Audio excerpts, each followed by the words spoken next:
இந்த குழந்தைய இந்த பாம்பு பார்த்துக்கிட்டு இருக்கு. இந்த குழந்தையோட பாட்டி இறக்கறதுக்கு முன்னாடி அந்த குழந்தைய காப்பாத்துறதுக்காக இந்த நதியில விட்டுடுவாங்க. அந்த குழந்தை அந்த நதியிலேருந்து விழுகும்போது கரெக்ட்டா இந்த பாம்பு வந்து அந்த குழந்தைய காப்பாத்திடும். இப்ப காப்பாத்துன பாம்பு தான் அந்த குழந்தைய பாதுகாத்துக்கிட்டு இருக்கும். இதெல்லாம் அந்த சூனியக்காரியும் பார்த்துக்கிட்டு தான் இருக்கா. இப்ப அந்த பாம்பு காப்பாத்துன குழந்தைய சாகடிக்கிறதுக்காக இந்த சூனியக்காரி வரா. இப்ப இந்த பாம்பு ஒரு பொண்ணு உருவத்துக்கு மாறி அந்த சூனியக்காரியோட சண்டை போட ஆரம்பிக்குது.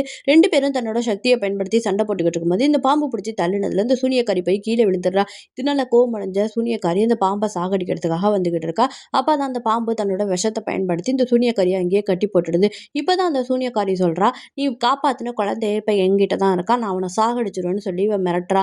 இதனால அந்த பாம்புக்கு வேற வழி இல்லாம அந்த பாம்பை இப்ப கத்தியாலேயே குத்தி சாகடிச்சிடுறா. இப்பதான் இந்த அம்மாவோட பொண்ண காட்டுறாங்க. அவளும் ஒரு இச்சாதாரி நாகமா தான் இருப்பா. தன்னோட அம்மா இறக்க போறாங்கன்னு தெரிஞ்சுக்கிட்டு அவங்க அம்மாவ பார்க்க ஓடி வரா. அவங்க அம்மா சாகறதுக்குள்ள தன்னோட சக்தி அனைத்தையும் தன்னோட பொண்ணுக்கு குடுத்துடுறாங்க. இப்ப அந்த சக்தியெல்லாம் கிடைக்கப்பெற்ற அந்த பொண்ணு என்ன பண்றான்னா, தன்னோட அம்மாவ சாகடிச்ச அந்த சூனியக்காரிய சாகடிக்கிறதுக்காக வந்திருப்பா.